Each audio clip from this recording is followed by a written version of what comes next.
Hi friends, in this video I am going to remove this factory installed screen protector from the Samsung S25 Plus for the first time. So let me remove this screen protector. See, we can remove it like this.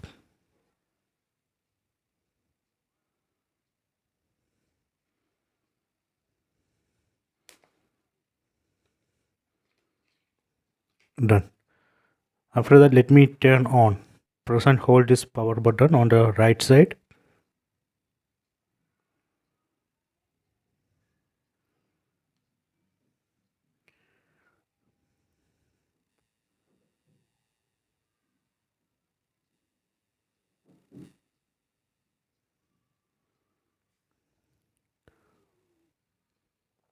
Okay, done.